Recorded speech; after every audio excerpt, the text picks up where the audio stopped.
Ito na. Ganun naman Penultimate talaga. episode. Logan, Ronaldo, Aldens, and si Marco, models of Bayan. Si Mark, malapit na maging model mismo eh. Malapit ka na maging model, Mark, sa sarili mong Konti na show. lang.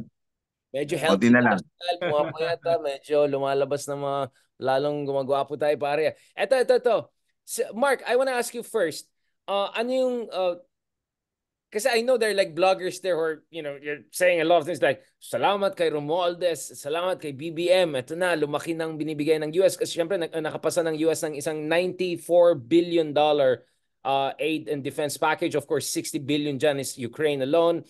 I think around 17 billion to Israel, 9 billion to humanitarian assistance, and around 8 billion to Indo-Pacific. Now, dun sa 8 billion, I think a billion or two Taiwan. And then, I think something around few $100 million for the Philippines. So people made a lot of issue out of that. Ako naman, being me, like, wow, Philippines facing the biggest navy in the world, getting 1% of some other countries. I mean, first of all, I know super pro-American ng Filipino public. Can you tell me about how the bloggers are discussing this issue? Tsaka ikaw, Hindi masyado eh. Oo. Yung in terms of makukuha, ang nababasa ko lang nga yung kabilang side eh. Nagreklamo nga sobrang liit. Na ang Saan baba naman nabasa ang tingin nila? sa akin. Ako yung Pero sa ginagamit nila ngayon. pag sa mga vlogger sa admin side, tsaka yung mga tao parang hindi ganun ka-interesado din eh. I think yung mga tao will be interested pag nandiyan na yung gamit. Kapag nandiyan na yung tangke, nandiyan na yung ano, parang more visual eh. Pero pag ganyan hindi nila ma-appreciate masyado. Walang interest masyado kaya wala ring nagko-cover eh. Parang ganun yung napansin ko pagdating diyan sa kaya yung pera bill ng Amerika and yung makukuha natin na ganun. Parang gusto yung ano na eh, yung nandiyan na eh. Ano bang ilang submarine ba yan? Ilang tangke ba yan? Pag nakita mo na yung mga ano ng Coast Guard, yung mga ano, mas yun ang Mark, zero submarine. Almost zero. wala ba? Wala pa. Just to be, O yun, so more visual yung sa mga tao eh. Kunyari yung BrahMos na missiles. Wow, ganda. Meron natin yan. India, BrahMos, ang Yeah, ganda. Oh. Mas ganun na ano yung mga tao pero pag pinagkukwentuhan pa lang, walang nanonood eh, walang interesado. Yung kabila lang ang So Mark, umiingay. what about yung argument? Nakita ko yung favorite columnist ni Ronald, ginaya din niya yung argument ko na yung idea na tingnan mo yung US, ang dami niyang sakit sa ulo. Sa Ukraine tutulong siya, doon sa alay niya sa Middle East tutulong siya, sa Taiwan tulong siya. Di ba ang argument nila, walang panahon ng Amerika sa atin, masyado silang overstretch. What about in terms of that? Do you think may appeal yung ganyan argument ng Amerika dahil kahit mabait sila, wala silang panahon sa atin kasi hindi tayo priority? Parang kung mano po, number 4 lang tayo, number 5 lang tayo, parang ganoon. Hindi, pero kasi ang mas tinitingnan ko yung historical eh. In terms of historic pa na pagbigay nila, where does this stand? Itong ibibigay ngayon. Malaki. Lumaki siya. Pero kasi ang baba ng base, di ba? Totoo naman eh. Oo, ang baba ng base. Historical terms, yeah. Pero ikaw yung So sense... siguro step by step. Naman ko. Siguro nasa husay na ng paglalabi nila BBM yan. And sana simula pa lang, 'di ba? Hopefully lumaki pa and ano, pero yun na tinitingnan ko yung more on historic eh compared to before, compared to ano. Pero ikaw, Mark, confident ka na itong mga malalaking balikatan exercises, tulong sa US, sapat na medyo may laban tayo ng konti? Hindi sa giyera, pero para hindi tayo gigirain. Kasi diba, deterrence to eh. Hindi naman ito about war eh. And na ano din ako eh, yung mga lumalabas sa news na yung parang domino effect niya, 'di ba? Parang nabasa ko yung France naman. We're talking about VFA with France. Tapos ano pa yung mga ibang ano nakalatag ngayon?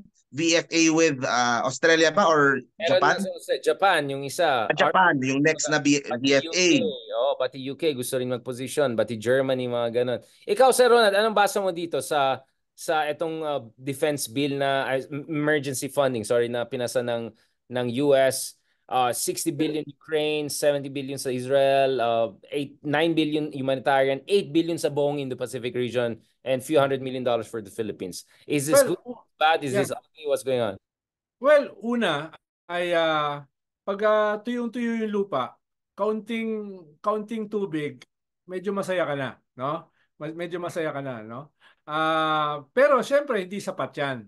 Hindi sapat 'yan. Pero halimbawa, for the first time, meron kang Typhoon missiles, no? For the first time, meron kang Standard 6 missiles. For the first time, meron kang Patriot missiles. for the first time, meron kang Tomahawk. These are multi-layer missiles, no? Yung short range, medium range, at saka long range missiles, no?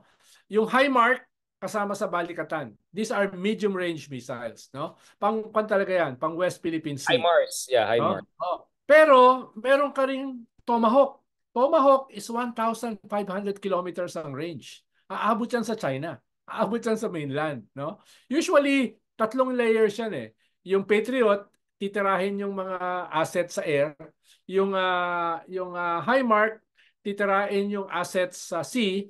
Tapos yung Tomahawk, titirahin yan yung missile silos dun sa bansang kalaban mo. So, meron kang onion, diba? Parang yes. onion layer. Yeah, for the first time meron ka niyan dito. No? For the first time meron ka niyan dito, no? Kaya yung iba ay masaya na nagkuhan diyan. At ang inaasahan nila hindi lang 'yan, no? Halimbawa, totoo na naka-stretch yung US around the world. Pero meron kang dalawang sa Mediterranean, may dalawa kang carriers eh. Ilan ba ang carriers ng US? 15. 15 lang. Nasaan yung 16? No? Nasaan yung 16, no? At least 3 nandito sa lugar natin. At least 3. So hindi siya hindi siya yung sabi mo na stretched too thinly. Yes, in terms of attention. Pero in terms of armaments, no? Sila pa rin yung biggest military in the world. At alam niyo ng China. Alam ng China, they're still 10 years behind the US. Dalawa lang ang aircraft carrier ng China eh. Yung isa, lagi pang sira dahil binili sa Ukraine. No, refurbished. May ginagawa silang ikatlo na China-made. Pero hindi pa yan tested sa gera. So, ibig sabihin, alam ng China, medyo malayo pa sila, no? Sa US, no? Kaya unless magkaroon ng aksidente, unless in 1 or 2 years, ma-weaponize ng China yung kanilang quantum science, no? Na pwedeng i-hack yung computer system ng US. I doubt kung sila ay papasok sa gera aside dun sa mga dun sa mga saber rattling. Aside dun sa mga pormahan, no? Na hawakan mo nga sa ganito, pitikin mo nga sa tenga. Sa ngayon hanggang nandun pa lang, no? Hanggang nandun pa lang. Dahil alam, very pragmatic ang China. At yung Xiao Enlai framework ay hindi pa totally patay sa Chinese Communist Party. Deng Xiaoping framework. Xiao Enlai framework, no? Let us outweight them, no? Let us not provoke them. Let us force ourselves to catch up because our economy might collapse like Russia. No? Yung ganun, no? Bagamat may bago ka ng framework, the Xi Jinping framework, wolf diplomacy. We can now compete with the US. Ibang usapin yung reality within the Communist Party. No? Yung reality, parang BBM din, iba yung sinasabi, iba yung alam nila yung say what he's gonna say, he's gonna do what alam nila yung numbers eh. Alam nila yung numbers, no? The US has 15, 16 aircraft carriers, they have 3. No? And these are not battle tested except the refurbished Ukrainian aircraft carrier. At yun nga, hindi natin alam yung technological gap aspect kasi I think the Russian... yung mga weapons na dinidevelop ng US pa ngayon, di ba? Kakaiba pa rin. Kaya tama si Ronald. Kakaiba pa. Alam mo yung laser from the sky ba yun? Yung mga ganun na daw ngayon. Unless mag-quantum communications leap ang China, mahirapan sila humabol. Kita mo naman yung lahat ng missiles na tinira ng Iran sa Israel. Yung diba? Lahat yun naharang, di ba? Even Russia, nahirapan din sila sa Ukraine with the HIMARS. Now, I want to ask something also, both of you gentlemen. I mean, hindi ba kayo worried na baka masyado, again, I don't want to sound like proxy war club, but baka naman ma-excite masyado si BBM sa mga weapons na yan. Baka mag-over open tayo sa mga Americans. Kasi hanggang ngayon, up for negotiations pa rin ng Ang delikado dyan, Big R, yung West Philippine Sea, tingin ko, stalemate. Yung freedom of navigation, no, hindi yan haharangan ng China. No? Yung sinasabi ng China na yung Ayungin ay sovereign area namin at yung sovereign sea nyo ay easy lang namin. No? Hanggang dyan yan. Hindi sila papasok sa ating sovereign. The battleground will be the EEZ. Pero kanyan, pitikan pa lang sa tenga, no? Ang delikado is the Taiwan issue, no? Yan yung delikado dahil Xi Jinping will rise or fall on Taiwan, no? Pag wala siyang nagawa diyan, he will be ousted. He will be ousted. At alam mo naman, pag na-oust ka sa China, hindi lang ikaw ang tatamaan. Pamilya mo, mga kaibigan mo, no? Nakita mo yan eh, no? So he has to do something to save not only himself but his family, no? His friends, no? His legacy. Kaya yan yung mas delicate, no? Matutulak ba si Xi Jinping to move? Dahil they cannot wait forever. They cannot wait forever sa Taiwan. No? Ikaw, Mark, anong basa mo dito? You think the Philippines is moving in the right direction here? In general? Kasi I don't think na may choice tayo eh. Yun ang sa akin eh. Yung nga sinasabi ko sa vlog ko, kunyari, yung mga kontra-gyera na sinasabi.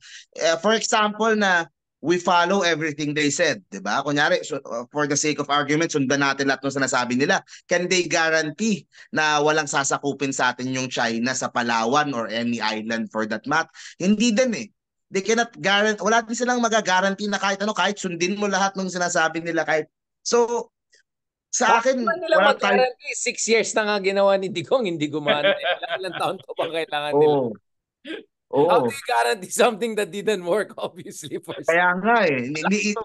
Buti pa yung Indonesia may trend. Sa atin, maski isang riles, walang na ano sa Mindanao eh. Actually, Mark, may tulay sa Intramuros. Oo. Ito yung 4 tapos 2 tapos 4. Tulay lang. Enough na pang TikTok. Instagrammable. Oo. Yung nasa Bangkok ako, kausap ko yung mga ibang expert. Yung isang Indonesian expert sabi niya, mukhang may pagka-white elephant itong high-speed train na yan. Sobrang konti daw sumasakay at saka medyo mahal. At malaking utang rin pala yan over time. Hindi pinag-usapan. So parang papogi lang daw ni Joko yan bago siya mag-step down na meron siyang high-speed railway na ginawa. Pero actually lumulubog ang Jakarta eh. Yun nga, baka mamaya nasa gitna na yan, di ba? Kaya dapat sana sa Hapon pinagawa. Kasi lumulubog din ang Manila. Pero sa hapon natin pinagawa yung subway natin, subway. So actually, and then yung Laos naman na sobrang gwapo rin. Alam mo naman ako, Mark, mahilig din ako sa mga tren ganun, yung mga Shinkansen ganun. Yung Laos naman daw, ang ganda ng tren, pero walang-wala, like there's nothing around, like walang syudad, walang you know what I'm saying? Like parang kinonect mo yung country, pero there's nothing to connect. Like it's not like connecting big factories to big, you know what I'm saying? Connectivity kasi dapat eh. Kaya nga naglalagay ka ng maganda para people move around. But Laos is like parang malaki siyang probinsya. There's like so gwapong tignan, pero baka parang mga China car yan. Maganda lang itsura, mukhang Porsche Taycan, pero yung quality hindi natin alam, di ba? Yung parang yung mga Egypt natin. Oo, yung mga ganun. Uy, maganda yung BYD ng China, yung electric car. Yung BYD, maganda yun. BYD's sila Warren Buffett, yung yan funders nun, Ronald. Iba BYD is the global one, pero yung mga Xiaomi, gwapo sila pero hindi ko alam eh. Yung mga Egypt na lang na umano sa kalsada natin eh. Hindi ko alam, ilang taon lang yan. Walang sinabi sa mga Sarao, sa mga Francisco, sa mga kung patagalan yung usapan. Egypt, okay yung Egypt na yan. Okay, gentlemen, thank you so much. Mukhang napagod si Shogun. Magpahinga ka muna. Wala pang dinner. Actually, di ba, Mark, tinext kita kanina lang, kakarating. Let's plan something this May, God willing. Mag-in-person tayo. Gayahin natin ginawa nyo ni Christian siguro, pero medyo ibahin natin ang mag-isaw-isaw din tayo dyan sa U. Tayo sa Diwata Pares Overload. Mag-Pares tayo. Sige. May kilala ka ba, Mark, na maayos? Sa Retiro. Masarap ang Pares sa Retiro. Sa Retiro. Kung Tagaytay, doon kala Rosmar. Yun. Yung medyo akong bahala. Pero yung sa hindi ako bahala sa pera. Sa bayad, akong bahala lang sa location. Maghanap na location. Pero maghanap tayo sa Mark, okay na sagutin ni Richard yung pamasahe natin sa New York or sa Paris. New York, Cubao. New York, Cubao. It's so New York. Sabi nga ni First Lady, it's so New York. It's so New York. New York, Cubao. It's so Davao. Hindi magana tayo. Mag-Intramuros din tayo para medyo, Ilustrado vibes din tayo with Sir Ronald. Let's try something like that. Okay, Chinatown. Oh, yun lang, ang init lang ng May. Lang Tagaytay. Let's just find somewhere nice na shady. Hindi shady na yung gusto ni Ronald. Tingin ko, Mark, hanggang next year, sinasabi yan, pinaplano yan ni... Wow! Wow! Ayun eh. Ronald, napansin mo, mas nasa eroplano ako at abroad kaysa sa Pilipinas. I mean, okay. Parang ngayon lang ako nakakabalik sa Pilipinas, pagbigyan mo naman ako. Pero ito, Sir Ronald, last na tanong ko. Ilan yung collection mo ng Tomahawk High Mars dyan sa bahay mo? Kasi excited ka. Ito, may Tomahawk, may High Mars, may Alam mo toy. naman, Luddite ako eh. Wala akong alam sa computer. Pero barel. Tested mo ako dyan. Tested mo ako dyan, nagkakalat ako dyan. Pero pag-uusapan ay armas. Ay, Armada. Ronaldo Armada. Armas, no? Pwede kitang kwentuhan. Shogun ka nga. Hanggang 5 a.m. Pwede kitang kwentuhan. Baka tayo in person dun sa mga collection ng katana. Pag-usapan natin ng Duterte, Kiboloy. Mukhang magandang usapan. O si Sir Ronald, ihanda mo rin yung mga Shogun mo. Baka ano rin tayo dyan. Okay, thank you so much guys. Maraming salamat. Ito na, nagsisit-in na yung pagod ko. Mas mahaba yung paghintay ko kaysa yung flight ko. Yung delay mas mahaba.